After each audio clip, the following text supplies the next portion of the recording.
120 fit লম্বা হবে, চুলটিও 120 fit লম্বা হবে।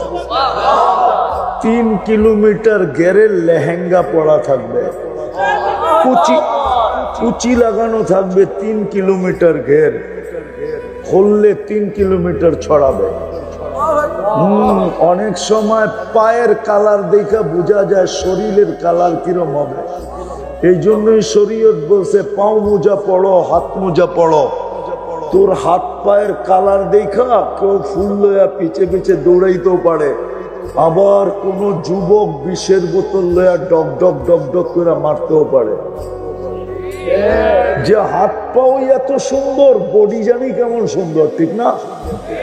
হ্যাঁ, এই জন্য আল্লাহ রসুল পায়ের রূপ বলছে লাউ কাশাফা সাকাইহি লাগাবা দাউউ শামস, পাও খুললে সূর্য চিরদিনের জন্য আলো হারায় ফেলবে।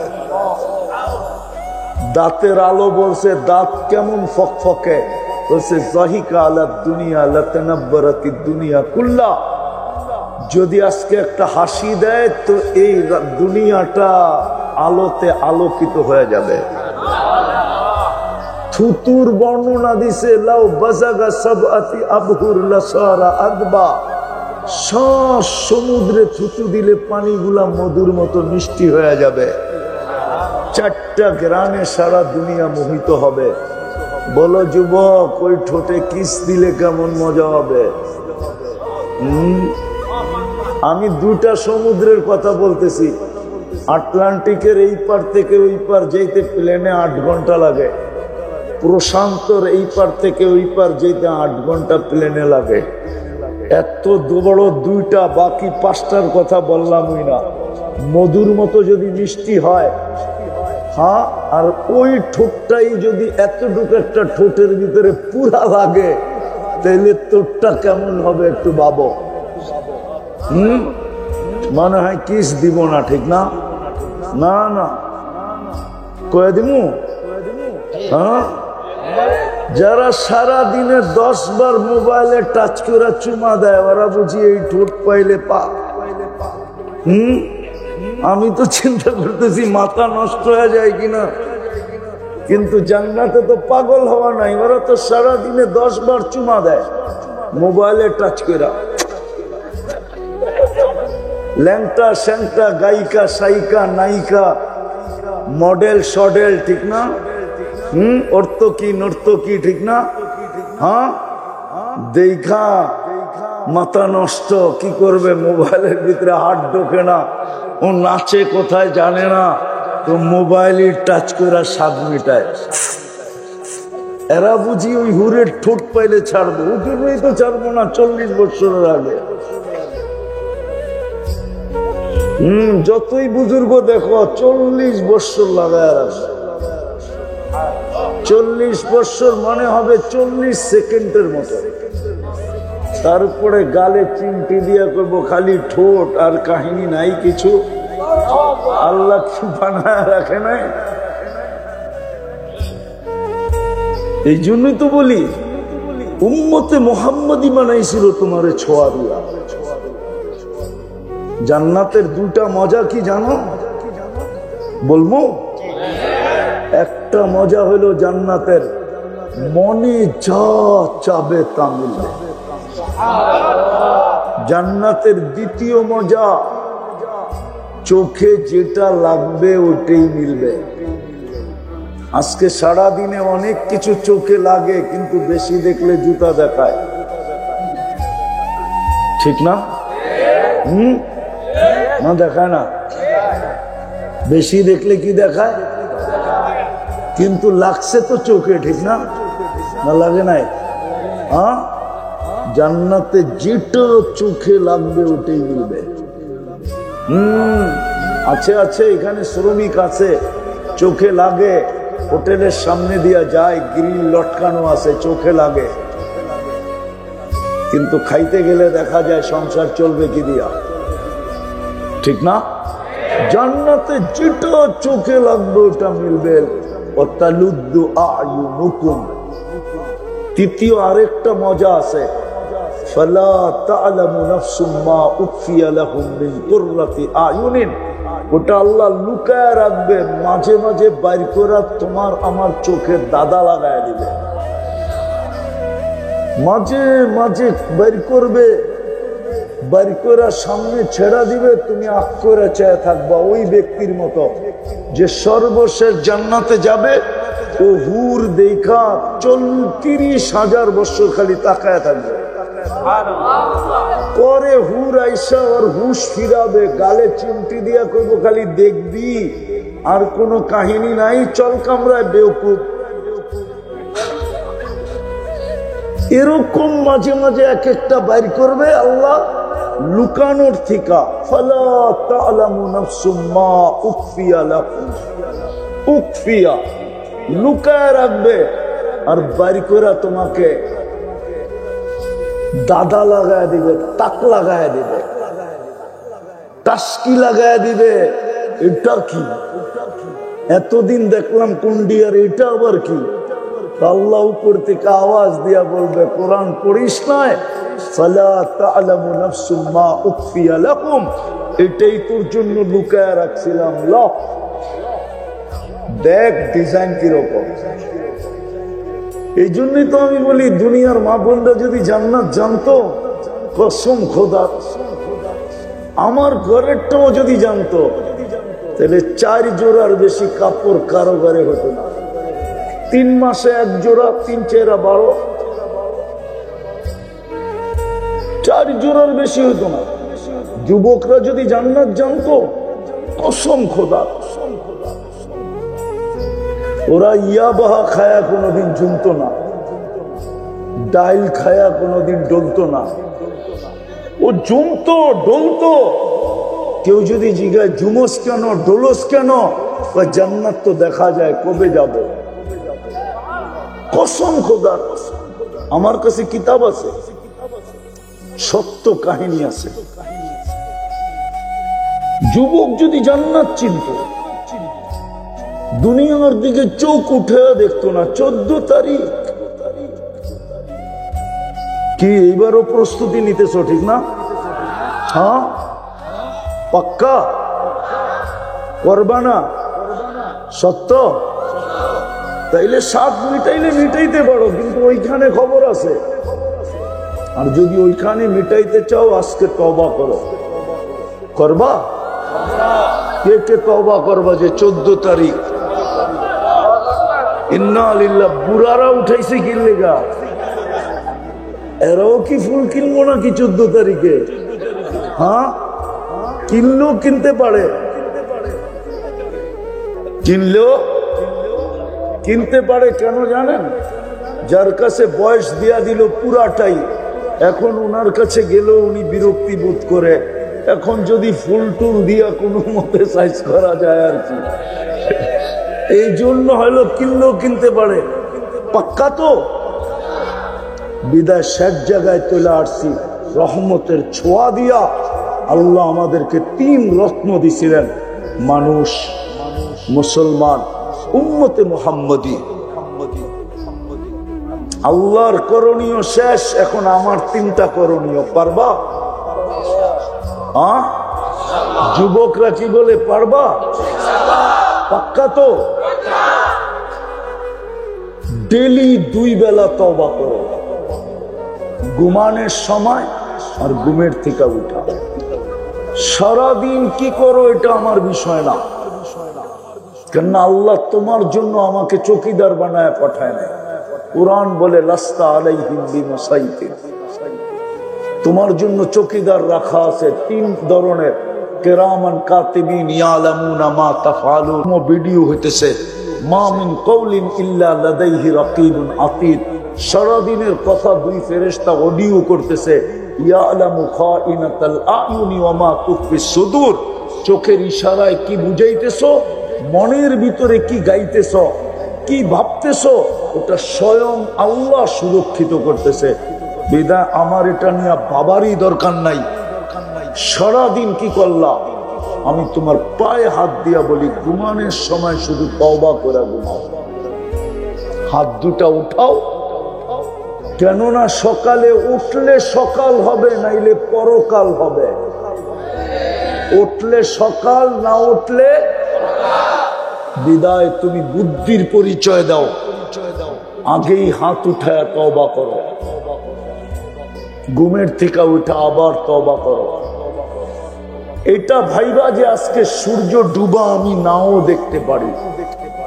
এই রাস্তা এই পর্যন্ত বহুত প্রমাণ দিছে, সাইজা গাইজা ডিজিটাল ঘোড়ায় বৈশা বুক ভরা আশা, চোখ ভরা স্বপ্ন নিয়ে অফিসের দিকে চলছিল, কিন্তু অফিস পর্যন্ত পৌঁছতেও পারে নাই। ঘন্টার ভিতরে বাড়িতে খবর চলে গেছে লাশ আসতেছে। হতে পারে সূর্য উঠা তুমি নাও দেখতে পারো। এই জন্য ঘুমের থেকে উঠা তওবা করো। পারবা? হ্যাঁ না অতীতের মতো ইনশাআল্লাহ, না কোন ইনশাআল্লাহ? অতীত অনেকবার ইনশাআল্লাহ বলছি কিন্তু করি নাই। আজকের ইনশাআল্লাহ কি এরকম? হ্যাঁ কি বলে এরকম? পাক্কা ইনশাআল্লাহ তো ডেলি 2 বার তওবা করব। এই উম্মতের জন্য সুযোগ দিছেন, এই জন্য বললাম, নাইলে বলতাম না। যদি কেউ প্রশ্ন করে, হ্যাঁ ডেলি গুনাহ করব, ডেলি তওবা করব, আল্লাহর রাসূল আমাদেরকে শুনায়া দিয়া গেছেন, দুজাহানের বাদশা, কিয়ামতের মাঠের রাজা আমাদেরকে শুনায়া দিয়া গেছেন, ওয়ালাউ ফিল ইয়াউমি ৭০ মাররা, যদি তুই ৭০ বারও ডেলি তওবা করস আর ভাঙ্গস তাতেও অসুবিধা নাই, করতে থাক তওবা। শর্ট করে বললাম হাদিসকে। দ্বিতীয়, আজকের থেকে ডেলি কোরআনটাকে একটা নিব আর একটা চুমা দিয়া রাখবো। এখানে লোক আছে কবে চুমা দিছে বলতে পারবে না, চেহারায় বলে। কবে চুমা দিছে কোরআনটাকে বলতে পারবে না, যুবকও বলতে পারবে না কবে কোরআনটাকে নিয়ে একটা চুমা দিছে। অথচ এটা আল্লাহর কালাম। কোরআন চুমা দাও, আল্লাহ তোমাকে ভালোবাসবে, আল্লাহ ভালোবাসবে, আল্লাহ তোমাকে কিনা নিবে জান্নাত দিয়া, জান্নাত যেটার একটু টাচ দিছিলাম তোমাকে, সব মিলবে, সব আছে জান্নাত। পারবা ডেলি কোরআনকে একবার চুমা দিতে? পারবেন আপনারা কোরআনকে একবার চুমা দিতে? ডেলি একবার কোরআনটাকে চুমা দেন, নাইলে কোরআন বিরুদ্ধে চলে গেলে। বুখারী রহমতুল্লাহ আলাইহি হাদিস নকল করছেন, আল্লাহর রাসূল 3 বার কিয়ামতের মাঠে সিজদায় পড়বে, বড় বড় সংখ্যা দোজখ থেকে বাহির করে নিয়ে আসবে। তারপর আল্লাহ জিজ্ঞাসা করবে, বন্ধু আর কেউ বাকি? বলছে কেউ বাকি নাই। বলছে তাইলে চোখে পানি কেন? বলে ইল্লা হাবাসাহুল কোরআন, কোরআন যার বিরুদ্ধে চলে গেছে ওকে বাহির করতে পারতেছি না। যুবক, কোরআনটাকে চুমা দাও, কোরআন তোমার বিরুদ্ধে যাবে না। আর যদি বিরুদ্ধে চলে গেল তাহলে আর বাহির করার সুযোগ হবে না। বুখারীতে আছে ইল্লা হাবাসাহুল কোরআন, বাবুল কোরআনের ভিতরে এই হাদিস নকল আছে। কোরআনটাকে চুমা দিন, পারবেন? হ্যাঁ পাক্কা? কে কে কালকের থেকে 24 ঘন্টা একবার কোরআন নিব আর একটা মোহাব্বতের চুমা দিয়ে রেখা দিব? পাক্কা তো? হ্যাঁ শেষ শেষ। তৃতীয়, আজকের থেকে আল্লাহর ঘরটাকে ভরা দিন। আল্লাহর ঘরটাকে কি আরে ভরা দেওয়া বোঝেন? আজকে থেকে আল্লাহর ঘরের সাথে সম্পর্ক জুড়ি, আজকের থেকে নামাজ ধরি, আল্লাহর ঘরের সাথে সম্পর্ক জুড়ি। হ্যাঁ হ্যাঁ, একটা হাদিস দিয়ে শেষ করতেছি। এই জন্যই তো আল্লাহ রাসূল বলছেন, দুজাহানের বাদশাহ বলছেন, সৃষ্টির সর্দার বলছেন, নবীদের রসুলদের ইমাম বলছেন। ইমামের মাধ্যমে আমাদেরকে জানাইছেন, যাকে বেশি বেশি মসজিদে আসতে দেখো তোমরা ইমানদার বইলা সার্টিফিকেট দিয়া দাও। আল্লাহ আমরা দিলে কি হবে? তোমরা সার্টিফিকেট দিতে দেরি, আমি জান্নাত লেখা দিতে দেরি করব না। হ্যাঁ হ্যাঁ, রহমত তো মিলবে, মিলবেই, জান্নাতও মিলবে। এই জন্য আজকের থেকে মসজিদটা ভরা দিব। পারবো? কে কে পারবেন দেখি? নামান নামান। বিশেষ করে আমি যুবকদের পায়ে হাত দিয়া বলি, তোমরা একটা জাদু দেখায়া দুনিয়াকে তাক লাগায় দিছ। তোমাদের আলোচনা পেন্টাগনও এখন হয়, তোমরা পেন্টাগন চিনবা না, সবাই চিনবা না পেন্টাগন কাকে বলে। তোমরা 5 তারিখে দুনিয়াকে তাক লাগায় দিছ না? লাগাও নাই? তোমরা দুনিয়ারে তাক লাগায় দিছ, কিন্তু আমি তো মৌত পর্যন্ত দুঃখে থাকবো, কেননা আমি স্বাধীনতা দেখি নাই। ওই দিন তো আমি জমিনেই ছিলাম না, কোত্থেকে দেখবো? আমি তো ছিলাম আকাশে। কেননা 4 তারিখে রাত্রে আমার ফ্লাইট ছিল ইংল্যান্ড থেকে কানাডায়। আমি কানাডায় সকালে নামছি, তোমাদের এখানে রাত্র হয়েছে। আমি নাইমা শুনছি দেশ স্বাধীন হয়ে গেছে। ইচ্ছা করলে তোমরা আমারে চার্জ করতেও পারো, কিন্তু আপনি তো স্বাধীনতার সময় ছিলেনই না, ঠিক না? আসলেই ছিলাম না, ভাবতেও পারতেছিলাম না, দোয়া তো করতেছিলাম। কেননা 5-6 দিন বাড়ির লোকে যোগাযোগ বিচ্ছিন্ন ছিল, না নেট ছিল, না ডাইরেক্ট কল ছিল। পাগলের মতো ছিলাম। বাচ্চা কাচ্চার কি অবস্থা, দেশের কি অবস্থা। তো তোমরা একটা জাদু দেখায় দুনিয়াকে তাক লাগায় দিছো। তোমাদের আলোচনা পেন্টাগনে হয়।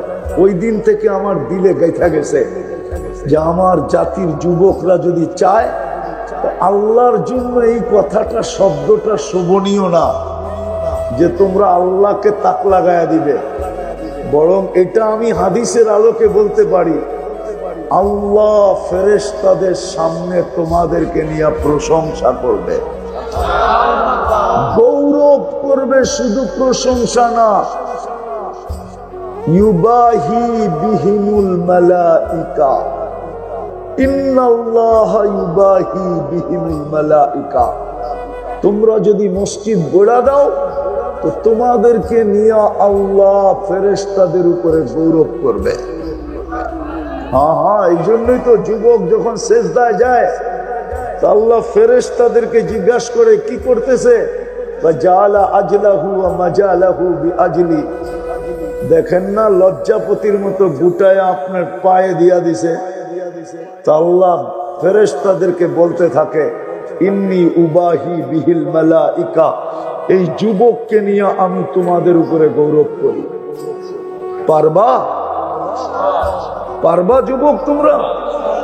হ্যাঁ পারবা? আরে ফেরেশতাদেরকে তাক লাগায় দাও, কি মানুষকে তাক লাগাইলা? এখন ফেরেশতাদেরকে তাক লাগাও। আল্লাহ তোমাদেরকে আমল করার তৌফিক দান করেন। ওমা আলাইনা ইল্লাল বালাগ। বাংলায় একটা প্রচলিত কথা আছে, পরশ পাথরের ছোঁয়া লাগলে নাকি সোনা, রূপা, লোহাও সোনা হয়। কিন্তু এটা আসলে প্রচলিত কথা, বাস্তব না। এরকম কোনো পাথর নাই দুনিয়াতে। যদি থাকতো তাহলে দুনিয়ার কোথাও না কোথাও এটার অস্তিত্ব থাকতো, কিন্তু এটার অস্তিত্ব দুনিয়ার কোনো মিউজিয়ামে নাই। যে পাথরের ছোঁয়া লাগলে সোনা হবে, কিন্তু হ্যাঁ একটা পরশ আছে, যদি ছোঁয়া লাগে তাহলে সোনা হয়ে যায়। সেটা হলো আল্লাহর রহমতের ছোঁয়া।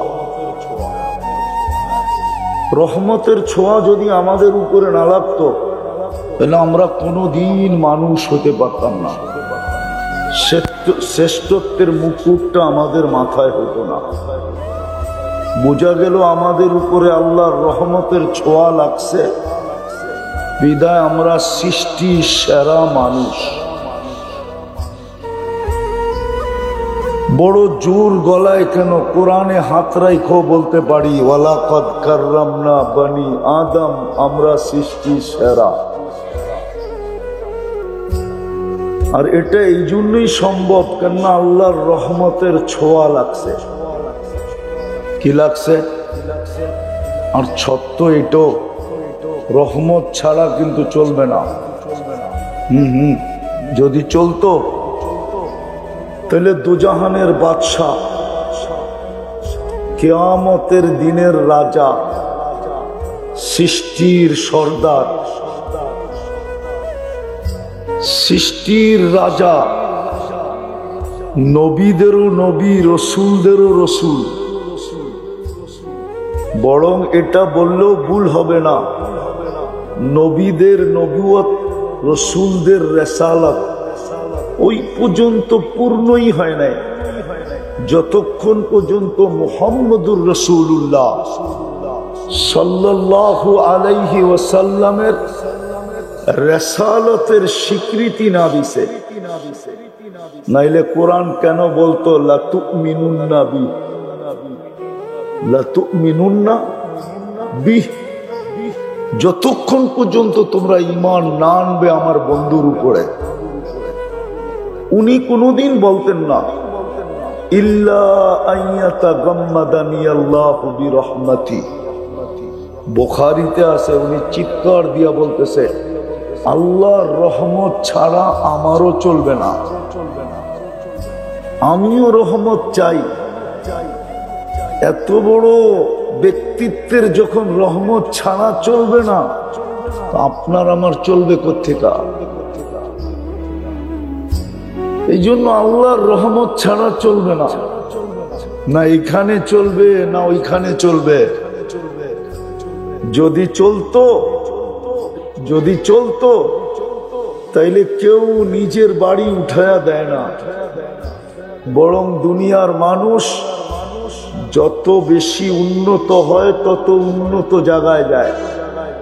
নিজের বাড়িটা তো কাউকে দেয় না, দেয়ই না, বরং যত উন্নত হয়, মনে হয় হুজুরে বোঝা নাই, যত উন্নত হয় তত উন্নত জায়গায় যায় বাড়ি বাঁধে। কিন্তু আল্লাহর ঘরটা এই এরশাদ নগরে কেন দিল? এখন না এরশাদ নগর চকচকে, ঠিক না?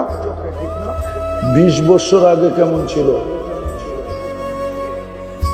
কেন তেজগাঁয় বস্তিতে দিলেন? বলেন, আমারে যুক্তি দিয়া বোঝান, কেন বস্তিতে দিলেন? আল্লাহর চেয়ে উন্নত কেউ আছে নাকি? সবাই তো আল্লাহর থেকে নিয়া রতন, ঠিক না? রতন বোঝেন? মনে হয় বোঝেন না বাংলা শব্দ। সবাই আল্লাহর থেকে নিয়া কি রতন। যত রতন দেখেন সব আল্লাহর কাছ থেকে নিয়া রতন। এই জন্যই তো আল্লাহ বলছে তোরা ভিক্ষুক, আনতুমুল ফুকারা। আল্লাহর কাছ থেকে নিয়া যখন রতন হইতে দেরি, গুলশানে ফ্ল্যাট কিনতে দেরি করে নাই, গুলশানে বাড়ি কিনতে দেরি করে নাই, আর একটু রতন হইলে ইংল্যান্ডে বাড়ি কিনতে দেরি করে না, কানাডায় বাড়ি বানাইতে দেরি করে না, উন্নত সোসাইটি তালাশ করতে দেরি করে না। তা আল্লাহ কেন ঘরটা বস্তিতে দিল? নিজের ঘর তো কেউ দেয় না। আর উন্নত হইলে উন্নত এলাকা ছাড়া পাও রাখে না। ঢাকা শহরটা বললো তো এইভাবেই, খালি তো দেখছিলাম, খালি দেখছিলাম না। মানবে না হুজুররা, যখন এয়ারপোর্ট হয় না তখন এইখান দিয়ে হাইটা যেতে হইতো জয়দেবপুরে। আমি নিজে গেছি হাইটা। তো রতন হইতে দেরি, উন্নত জায়গায় যাইতে দেরি করে না। কেন গড়টা দিল? চরের ভিতরে কেন দিল, পাহাড়ের উপরে কেন দিল, জঙ্গলে কেন দিল, অজয় পাড়াগায় কেন দিল, বস্তিতে কেন দিল, নিম্ন এলাকায় কেন দিল? কেন আল্লাহ জানে রহমত ছাড়া এদের চলবে না। বিদায় গড়টা দিয়া দেই, দোয়াটাও লাগায় দিছেন, আল্লাহুম্মা ফতাহলি আবওয়াবা রহমাতি। পা দিতে দেরি, রহমত মিলতে দেরি হবে না।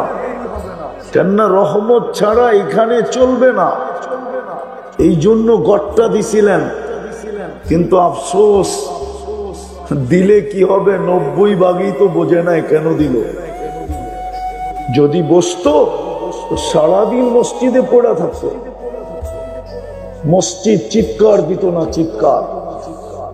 আজকে মসজিদ চিৎকার দিতেছে আল্লাহ মুসল্লি নাই, জমিন চিৎকার দিতেছে নামাজি নাই। তো যেটা বুঝাইতেছিলাম, পরশ পাথর তো নাই, কিন্তু একটা আছে পরশ, যেটার নাম রহমত। ছোঁয়া লাগতে দেরি, শোনা হইতে দেরি হয় না। সৃষ্টির ভিতরে মানুষ শোনা, রহমতের ছোঁয়া লাগছে। দ্বিতীয় রহমতের ছোঁয়া লাগছে, মুসলমানের ঘরে অস্তিত্ব নিছি।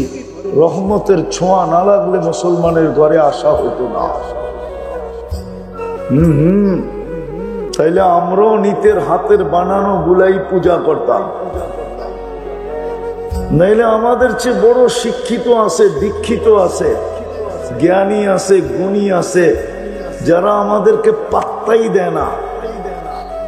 বরং আরো শুনলে, নাম শুনলে অ্যালার্জি ওঠে। হুজুর শুনলেই কি ওঠে? অ্যালার্জি ওঠে।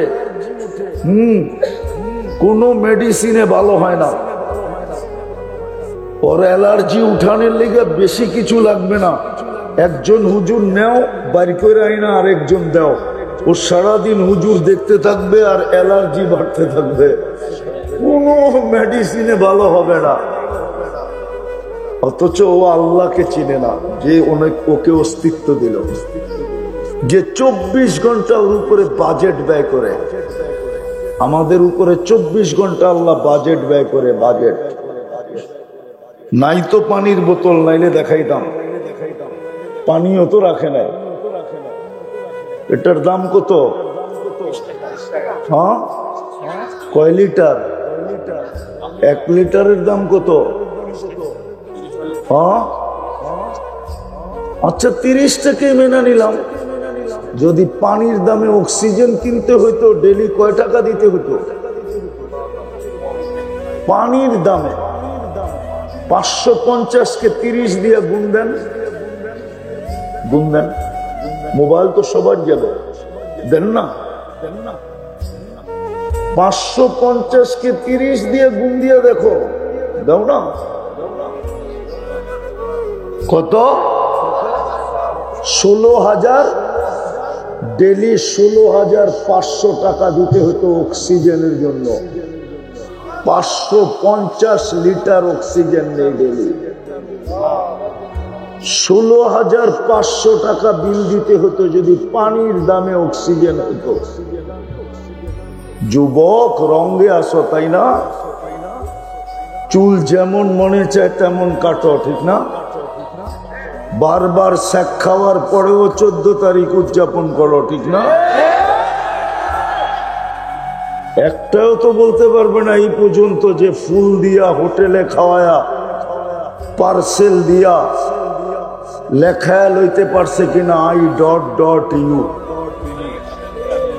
একটাও তো লেখায় লইতে পারে না। চেহারাই বলে শেখ খাওয়া। হ্যাঁ হ্যাঁ, আমি অলিও না খালিও না একবারে। আমি তো হাত ধরে দাঁড় করায় বইলা দিব যে ও কয়বার শেখ খাইছে। রঙে অক্সিজেন পানির দামে কিনলে ডেলি 16,500 টাকা দিতে হতো। এটা কি বাজেট না? যদি কিডনি ডায়ালিসিসের টাকা ডেলি দিতে হইতো, তাইলে 3,000 টাকাও যদি পার ডায়ালিসিস হইতো, তো ডেলি 1,08,000 টাকা দিতে হইতো। 36 বার কিডনি ডায়ালিসিস হয়। যদি শ্বাসের বিল দিতে হইতো ডেলি, শ্বাস প্রশ্বাসের বিল 1 পয়সা, তো ডেলি 1600 টাকা বিল দিতে হতো। কেননা 1,60,000 বার শ্বাস প্রশ্বাস নেই। 24 ঘন্টায়। বাকিটা বললাম না, বইলা আসছি, এখন আর বললাম না। ওটা বলার মৌকা ছিল, এই জন্য বলছিলাম। 1600 টাকা বিল দিতে হতো। লোকমা মুখের কাছে নিতে দেরি, না গ্রান শুইয়া বলতে দেরি করে না যে এটা মুখে যাওয়ার যোগ্য। এটা যদি প্যাথোলজি সেন্টারে টেস্ট করতে হইতো তাহলে বোঝা যেত ডেলি গ্রান শোনার জন্য কয় টাকা দিতে হয়। এটাও বাজেট। অথচ ও আল্লাহকে চিনে না।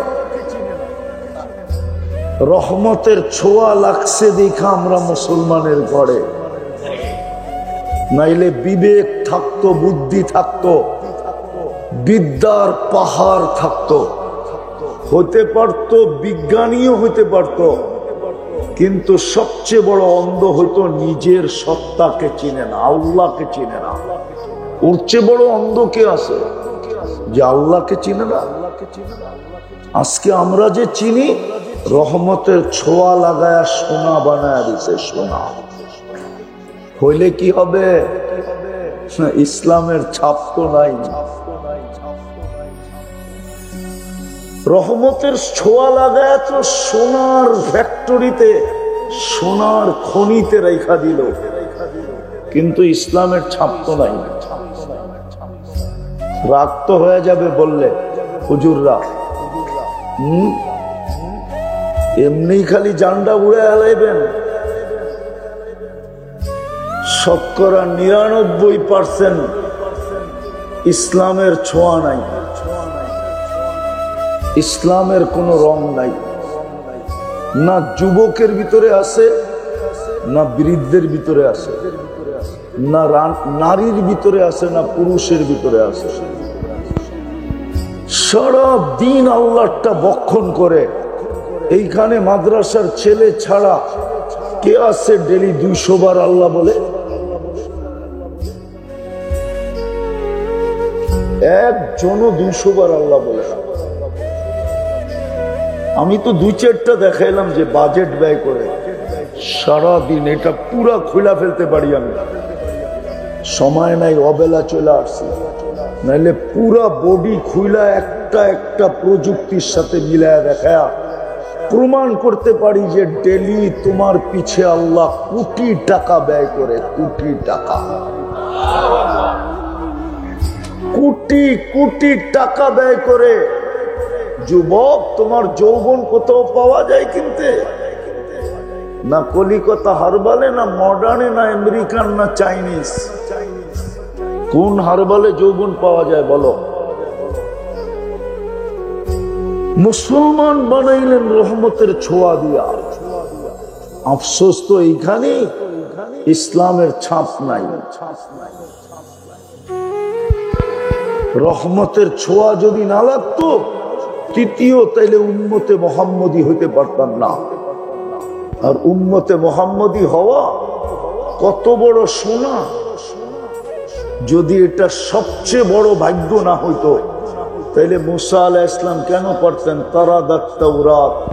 তাওরাত কিতাব সরায়া দিয়া বলছে উম্মত বানায়া দেন। পৃষ্ঠা উল্টাইতে দেরি, উম্মতে মোহাম্মদীর গান শুনতে দেরি করি না। সব পৃষ্ঠাই খালি উম্মতে মোহাম্মদী, উম্মতে মোহাম্মদী, উম্মতে মোহাম্মদী। দরকার নাই উম্মতি বানায়া দেন। নবীরা পর্যন্ত চোখের পানি জড়াইছে। যুবক একটু বোঝো, ওই রসুলের আদর্শ কতটুকু? ওই রসুল বলছে 14 তারিখ উদযাপন করতে,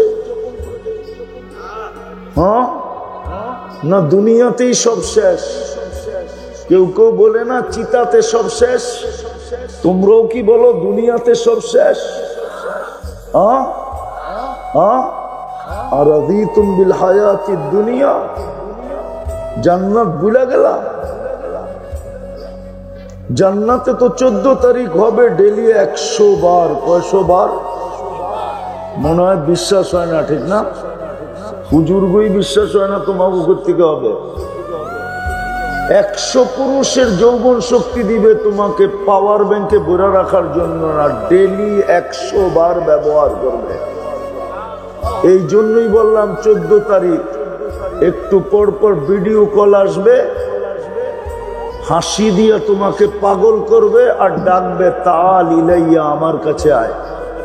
দেখা যা কেমন ডিজাইন বানাইছে আল্লাহ মাটি দিয়া। তোমাগর চেয়ে বেশি মাদ্রাসার ছাত্রকে দিলে লাগবে। আবার কি কাহিনী ঘটায় ফেলায় কে জানে। হ্যাঁ, শীতের দিন না হইলে খুলা বলতাম আর কি। এই কথা যখন মনে আসবে যে চেহারাটা আল্লাহকে কেমনে দেখাবে, না আল্লাহর সামনে তো কিছু লুকাইত নাই।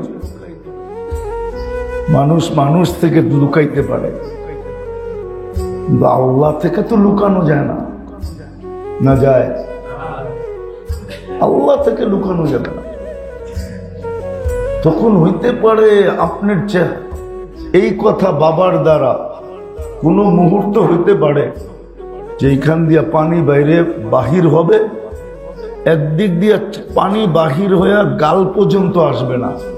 রব্বে কাবার কসম, এর আগে জাহান্নাম হারাম হবে। এইখান থেকে বাহির হইয়া এইখানে আসার আগে 60-70 বছর ইবাদত করে যেখানে না পৌঁছবে, সামান্য যদি চিন্তা করতেন, সামান্য চিন্তা এর চেয়ে বেশি আগে বাড়া যায়। আসলে বুঝে আসে নাই বিদায় চিন্তায় আমরা অভ্যস্ত না। যদি বুঝে আসতো না তাহলে সর্বক্ষণ মানুষ শুধু চিন্তাই করত, ভাবতে থাকতো, চিন্তা করতে থাকতো। আজকে চিন্তা বুঝে আসে না বিদায় যেটা বুঝে আসছে ওটা করে। দুনিয়া বুঝে আসছে, ব্যবসা বুঝে আসছে, বাণিজ্য বুঝে আসছে, দোকানপাট বুঝে আসছে, চাকরি বাকরি বুঝে আসছে, মিল ফ্যাক্টরি বুঝে আসছে। এটা নিয়ে সারাদিন ভাবতে থাকে আর প্ল্যানিং করতে থাকে। কিন্তু যে চিন্তার কথা আমি বলতেছি, এটা যদি মোমেন মুসলমান উম্মতে মুহাম্মদীর বুঝে আসতো তাহলে সবাই সারাদিন ওই চিন্তাটা না করে এই চিন্তাটাই করতে থাকতো। এখন যেই চিন্তা করে ওটা রোগ তো বাড়ায়, ওই চিন্তায় কিন্তু মানুষের ভিতর রোগ বাড়ে। দুনিয়ার চিন্তার ভিতরে মানুষের রোগ বাড়ে, রোগ সৃষ্টি হয়, ওষুধের ফ্যাক্টরি বাড়ে, ডাক্তাররা বড় লোক হয়, আর নিজেদের সময়গুলো সব ডাক্তারখানায় ঘুরতে ঘুরতে শেষ হয়। এতটুকুই বললাম আর কি। দুনিয়ার চিন্তা মানুষের ভিতরে রোগ ব্যাধি পয়দা হয়। যত রোগ ডাক্তাররা বলবে সব চিন্তার থেকে, চিন্তার থেকেই কিন্তু শারীরিক রোগ হয়। আর ওষুধের ফ্যাক্টরি বাড়ে, আর আমাদের সময়গুলো ডাক্তারের পাশে দৌড়াইতে দৌড়াইতে কাটে, আর ডাক্তাররা বড়লোক হইতে থাকে। যদি এই চিন্তা না করে, যেটা আমি বুঝাইতে চাইতেছি, যদি মোমেন মুসলমান যেই চিন্তার বিনিময়ে 60-70 বছরের ইবাদতের সওয়াব মিলবে, এটা যদি করত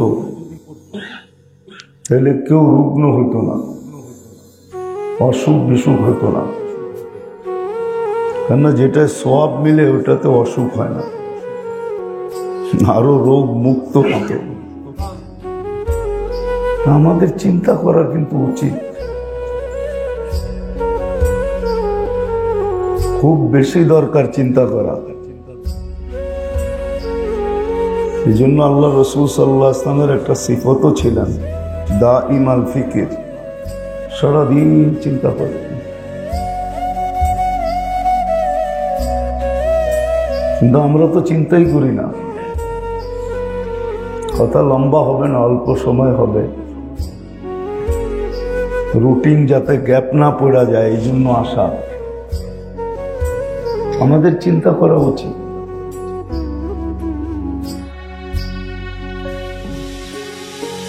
আমি আল্লাহর ভোগ কতটুকু করলাম আর কতটুকু আল্লাহর ভোগ করতেছি,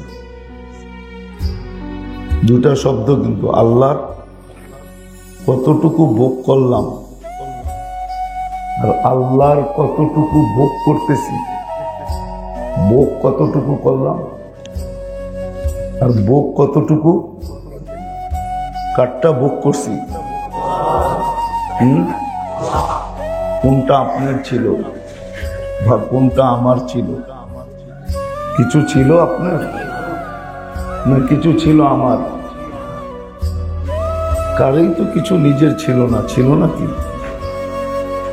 আর এখনো যে ভোগ করতেছি, কারটা ভোগ করতেছি?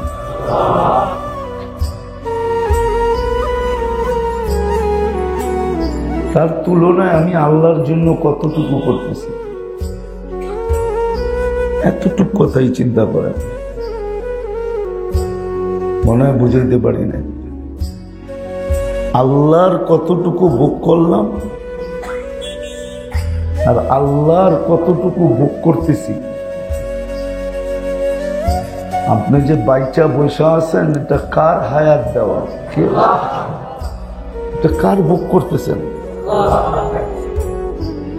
আপনি যে সুস্থ বৈশা আছেন, এটা কার ভোগ করতেছেন? আপনার চক্ষুটা যে দেখতেছে, এটা কার ভোগ করতেছেন? আমার মুখটা যে বলতেছে, এটা কার ভোগ করতেছে? নয়তো কত মানুষই তো দেখতে দেখতে অন্ধ হয়ে গেল, ঠিক না? বলতে বলতে বোবা হয়ে গেল, এখন আর বলতে পারে না। কত মানুষই তো শুনতে শুনতে এখন আর শুনে না, বয়রা হয়ে গেল। মেশিন লাগাইলো, তারপরও মেশিন এমনে ধরে, তারপরও পুরা শুনে না। কথা দুটা বুঝাইতে পারলাম? আমি আল্লাহর কতটুকু ভোগ করলাম, কতটুকু ভোগ করতেছি, এটা চিন্তা করেন। তার বিনিময়ে আমি আল্লাহর হুকুম কতটুকু মানতেছি।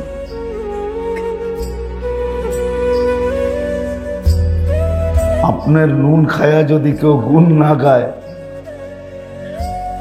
তাহলে আপনি করেন কি? বাংলা শব্দই বুঝাইতেছি। আপনার নুন খায়া যদি কেউ গুণ না গায়, কি করেন?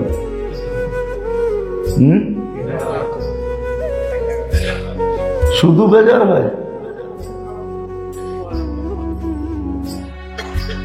শুধু গুণ হারাম করে।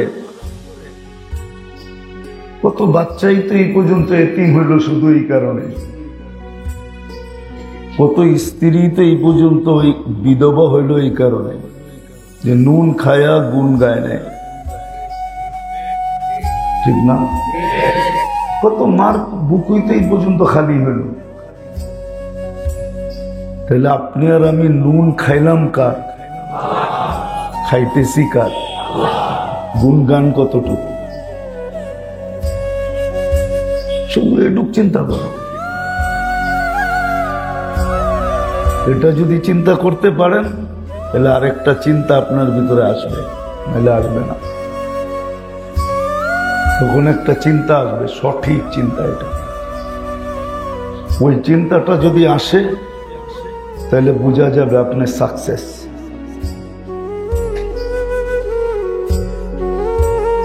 এই সময়টা বন্দেগীর সময় না, আমি এটা বলবো না আপনি অনেক বন্দেগী করেন, অনেক ইবাদত করেন, এটা বলবো না। এই সময়টা এরকম না।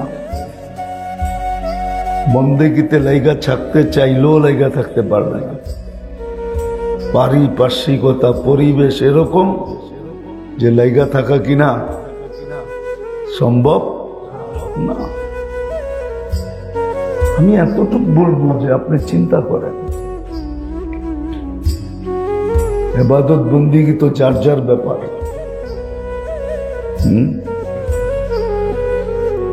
ছোটবেলা শুনতাম বুড়া বুড়িরা বলতো, আপনারা শুনছেন কি শুনেন নাই জানি না, বগের মতো সাদা হবে।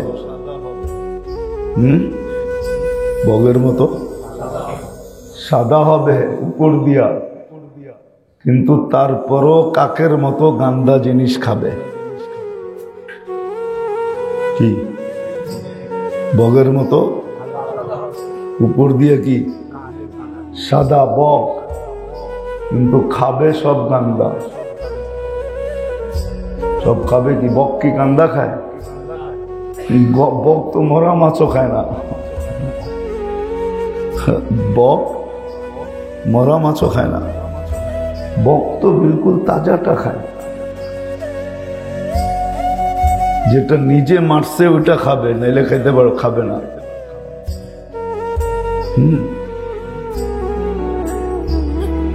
আর এখন তো পরিবেশ এরকম, সুদ বলেন, ঘুষ বলেন, 2 নম্বরই বলেন, ফ্রডই বলেন, এখন তো ভরপুর বেশিরভাগ আমরা এরকম যে বগল মে ইট মুখ মে শেখফরি, ঠিক না?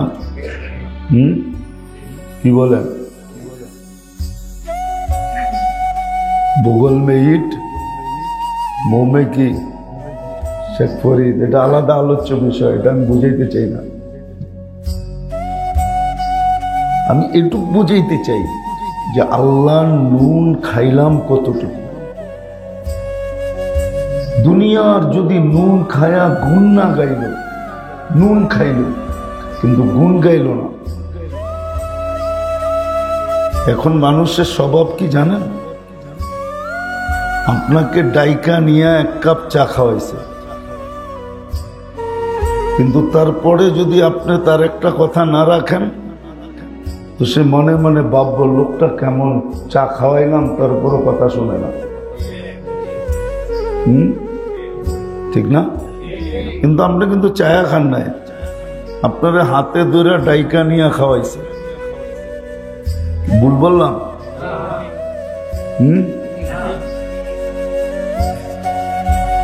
এই জন্য যেটা বলতেছি যে আল্লাহ নুন কতটুকু খাইলেন, আপনি কতটুকু খাইতেছেন, আল্লাহর গুণ কতটুকু গান, এটা ভাবেন, চিন্তা করেন। তারপরে একটা জিনিস আপনার মনে আসবে, হতে পারে চিন্তা করতে করতে একদিন আপনার মনে জাগবে যে আমি এত অপরাধী, আমি এই চেহারাটা কালকে আল্লাহকে কি করে দেখাবো। তখন এই জিনিসটা আপনার ভিতরে সৃষ্টি হইলে হইতে পারে। যদি আল্লাহ চায় মেহেরবানি করে তো আল্লাহ আপনার ভিতরে এই জিনিসটা পয়দা করবে। আপনি বাজে বাজেই ভাববেন, ডেলি ভাববেন যে চেহারাটা আল্লাহকে কেমনে দেখাবো। তখন হইতে পারে এই কথা যখন মনে আসবে যে চেহারাটা আল্লাহকে কেমনে দেখাবে, না আল্লাহর সামনে তো কিছু লুকাইতো নাই।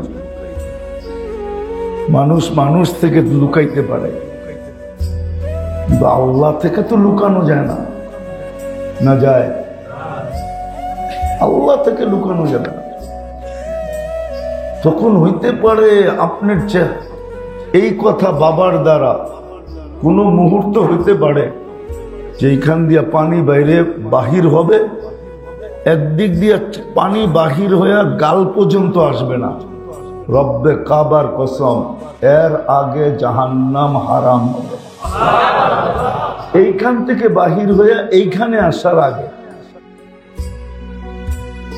হইতে পারে আপনি চিন্তা করলেন যে আমি আল্লাহ নুন খাইলাম কত, খাইতেছি কত, আল্লাহর গুণ কতটুকু গাই। আমি এই শব্দ দিয়ে বুঝাইলাম, কোন উচ্চাঙ্গের শব্দে গেলাম না, সাদা মাঠা শব্দ দিয়ে বুঝাইলাম। আমাদের ভাবা উচিত মৌত আসার আগে যে এই কথা ভাববে যে আল্লাহ নুন কতটুক খাইলাম, কতটুক খাইতেছি, গুণ কতটুক গাইলাম, কতটুকু গাইতেছি। তারপরে যদি শূন্যতা দেখে যে না কিচ্ছু করতে পারি নাই, তখন হয়তো ভিতরে একটা চাপ সৃষ্টি হতে পারে যে এই চেহারাটা কালকে আল্লাহকে কিভাবে দেখাবো। বাস এতটুক যদি ভিতরে আসে যে কালকে চেহারাটা কি করে দেখাবো, কেমনে দেখাবো আল্লাহকে, তাইলে হইতে পারে তিনটা জিনিস হইতে পারে। হয়তো দেখা যাবে ওই মুহূর্তেই চোখ বয়া পানি পড়তেছে যে হায় চেহারা কেমনে দেখাবো। তাইলে তো বললাম যে এইখান থেকে বাহির হইয়া কাল পর্যন্ত আসার পূর্বে গুনাহ মাফ, জাহান্নাম থেকে মুক্ত। আর যদি পানি নাও বাহির হয়, ভিতরে যদি একটা আহ আসে, হায় করলাম কি, হায় এত লম্বা সময় কেটে গেল, নুন খাইলাম গুণ গাইলাম না, নুন খাইতেছি গুণ গাই না। একটা হায় যদি আসলো, আহ আফসোস আর অনুতপ্ত দ্বারা যদি দিলটা ভরে গেল, দিলের ভিতরে ধাক্কা লাগলো, তাইলেও হাদিসের আলোকে বলা যায় যে আপনার পিছনে সব মাপ। আর তৃতীয় একটা হইতে পারে, তৃতীয় একটা আছে যে দেখা যাবে চোখ দিয়া পানি জড়বে, ভিতরে আফসোস হবে, তারপরও মন শান্ত হবে না। তখন দেখা যাবে হাত উঠায়া বলবে আজিরনা মিনান সুবহানাকা ফাকিনা আযাবান নার। তখন দেখা যাবে হাত উঠায়া বলবে সুবহানাক ফাকিনা আযাবান নার। হাত উঠায় চিৎকার দিয়া বলবে আল্লাহ আপনি পবিত্র, মাফ করে দেন না। খেরাতের সমস্যা একটা একটা করে দেখাইলে সারা রাত চলে যাবে। হ্যাঁ হ্যাঁ হ্যাঁ, এই জন্য হাদিসে আছে যারা দুনিয়াতে কাপড়ে কষ্ট করছে, হুজুর বলো কিয়ামতের দিন সর্বপ্রথম ওদেরকে জান্নাতের পোশাক পরানো হবে। যারা দুনিয়াতে খাওয়ায় কষ্ট করছে, আল্লাহর রসুল বলছে কিয়ামতের কঠোরতা ওদের কাছ পর্যন্ত আসবে না, ওরা কঠোরতা দেখবেই না। আমি পুরো হাদিস দিতেছি, আল্লাহর রসুল বৈশা নামাজ পড়তেছে। আবু হুরায়রা রাদিয়াল্লাহু তাআলা আনহু জিজ্ঞাসা করছে আপনি বৈশা কেন নামাজ পড়েন? তো বলছে ক্ষুধা ক্ষুধা, ক্ষুধার কারণে দাঁড়াইতে পারতেছি না। তো আবু হুরায়রা রাদিয়াল্লাহু তাআলা আনহুর চোখ দিয়ে পানি চলে আসছে যে আপনার মতো ব্যক্তিত্ব যার জন্য সব তৈরি, যিনি কদম বাড়াইলে আরশে যেয়া পৌঁছে, কি আরশে যান না? আরশে যান না? যার জন্য সমস্ত সিস্টেমকে অফ করে দেওয়া হয়। হুজুররা বলুক মেরাজের রাত্রে সব system of, Allah system of করে দিছে যে আমার বন্ধু আজকে আমার কাছে আসতেছে, কোন সিস্টেম আজকে চলবে না, একটাই চলবে, সেটা আমার বন্ধু আমার কাছে আসবে আর আমার পাশে বসবে আর আমার বন্ধুর সাথে আমার কথা হবে। শুধু এতটুক চলবে, আর কোনো সিস্টেমই চলবে না। নাইলে এক রাত্রে এত দূরে ঘুরে আসে কি করে? হুজুররা বলুক আমাকে। যার জন্য সমস্ত সিস্টেম অফ করে দেওয়া হয়। উনি বৈশা নামাজ পড়তেছে ক্ষুধার তাড়নায়, তারপরে বলতেছে আবু হুরায়রা লা তাবকি ইয়া আবা হুরায়রা, কাদিস না, ইন্না শিদ্দাতাল হিসাব লা ইউসিবুল জায়ে ইয়াউমাল কিয়ামা, কিয়ামতের কঠোরতা আমাদেরকে ছুঁইবে না যারা দুনিয়াতে খাওয়ায় কষ্ট করছে, মন মতো খাইতে পারে, শুধু দিল জ্বলছে আর জ্বলছে, ঠিক না? রাগ হয়ে গেলেন? হ্যাঁ, এই মজলিসে বেশিরভাগ মানুষ হবে কোরবানির দিন একসাথে 5 কেজি গোশত পাকায়া পেয়ালা ভৈরা বসা খাইছে, এরকম লোকের সংখ্যা এখানে কম হবে। সত্য তো না? রাগ হয়ে গেলেন? হবে, কিছু লোক হবে যারা কোরবানি দিছে, বাকি বেশিরভাগই দেয় না এইখানে, ঠিক না? মন চায় না, না চায় না? যে একটু প্লেট বইরা গোশত নিয়া কমসে কম একটা দিন খাই, কিন্তু ওই দিনও জিল জ্বলছে, ঠিক না? কেউ হয়তো এরকমও হইতে পারে যে চাইতেও পারে না, বলতেও পারে না, কারো মনেও আসে নাই, কেউ দেয়ও নাই, সারাদিন পরে বিকালে যায় হয়তো ওই উন্মুক্ত বাজার থেকে 1 কেজি কিনা এসা ছেলেদের মনে, বাচ্চা কাচ্চার মনে সান্ত্বনা দিছে, ঠিক না? হ্যাঁ, সত্য তো? ইনশাআল্লাহ সবর করেন, একটা সমস্যা সমাধান করেন, কিয়ামতের কঠোরতা আপনাদের কাছ পর্যন্ত, আমাদের কাছ পর্যন্ত আসবে না যদি একটা সমস্যার সমাধান করতে পারি। সেটা হলো আখিরাতের সমস্যা। কোথায় আছি এটা দেখেন না, কি খাই এটা দেখেন না, কি পড়ি এটা দেখেন না, কোন ঘরে থাকি এটা দেখেন না, ব্যবহারে কি আছে এটা দেখেন না, দুনিয়ার অবস্থা কি এটা দেখেন না, দেখেন আখিরাতের সমস্যা সমাধান কিনা। সমাধান হইলে আপনি রাজা, কসম খোদা। হুজুররা আছে, মানবে কিনা জানি না, আমি হাদিস দিয়েই দিই। কিয়ামতের দিনে এই সমস্ত লোকের ফেরেশতা ডাকবে গরিবদেরকে, ইতু ইলাল হিসাব। সমস্ত গরিবরা বেকার হয়ে বসবে, আইয়ু হিসাব ইল্লানা, আমাদের হিসাব কিসের রে? কিসের হিসাব? তর্ক বিতর্ক চলবে, কেন কিয়ামতের মাঠ হিসাবের দিন। আল্লাহ জিজ্ঞাসা করবে এরা কারা, তর্ক বিতর্ক কেন? আল্লাহ জানেন। তো ফেরেশতারা বলবে গরিবের দল, হিসাবের জন্য ডাকছি, এই জন্য হিসাব দিতে চায় না, উল্টা বলতেছে কিসের হিসাব। আল্লাহ বলবে কেন দিবে না এটা বলো, জিজ্ঞাসা করো। তো জিজ্ঞাসা করবে কেন দিবে না? মা আতান আল্লাহু মালা, দুনিয়াতে তো ব্যালেন্সই ছিল না, আবার কিসের হিসাব? ব্যালেন্স বুঝেন? ব্যালেন্স কি? কি ব্যালেন্সই তো ছিল না, কিসের হিসাব? তো ফেরেশতারা বলবে আল্লাহ ব্যালেন্সই বলেছিল না, এই জন্য হিসাব দিতে রাজি না, হিসাব দিবে না।